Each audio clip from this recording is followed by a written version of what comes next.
नमस्कार दर्शक बंधु मु रश्मि आपण को स्वागत जनाऊँगी आपणकर प्रिय कार्यक्रम प्रभुजी ज्योतिष कार्यालय को। आसतु जानिबा चलित सप्ताहर मेष राशि राशिफल संबंध में केमिति कटिब आपण दिन गुड़िक आसतु जानिबा।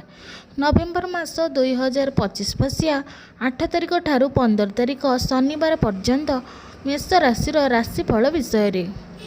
मेष राशि यह सप्ताह आरंभ शनिवार 8 तारिख दिन अत्यंत शुभ समय अटे। प्रेम परिणय पई दिनटी अत्यंत शुभकर। भाई बंधु मानक सह संपर्क हेतु किछि नूतन द्रव्य लाभ तीर्थस्थान भ्रमण एवं देव दर्शन हेब। 9 तारिख रविवार दिन मानसिक अशांति भोग करिवे।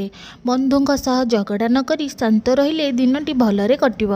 योग एवं ध्यान माध्यम मानसिक चिंता को दूर करि परिवे। 10 तारिख सोमवार दिन गृह कलहरु निवृत्त रुहंतु। धन उपार्जन पई चिंता रखंतु। देव दर्शन करंतु। भगवान विष्णुंकर नाम स्मरण करंतु। 11 तारिख मंगलवार दिन दूर यात्रा करंतु नहीं। कोर्ट कचेरी जमीजमा संबंधी कलहरु निवृत्त रुहंतु। माँ कालींकर मंत्र जप करंतु दिनटी शुभरे कटिब। 12 तारिख बुधवार दिन अशांतिकर परिवेशरु मुक्ति पाइबा पई बुध ग्रहंकर मंत्र जप करंतु।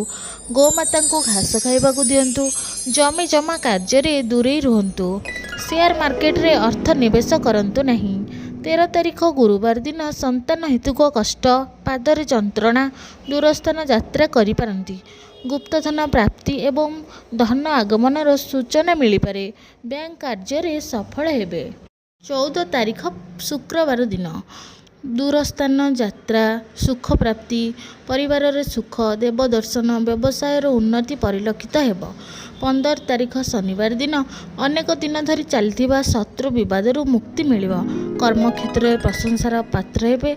धन प्राप्ति योग सुस्वादु भोजन लटेरी बा शेयर मार्केट रे उन्नति शत्रु उपरे विजय प्राप्ति मिलिब। किछि नूतन कार्य आरंभ करिया पई प्रयास करंतु जययुक्त हेबे।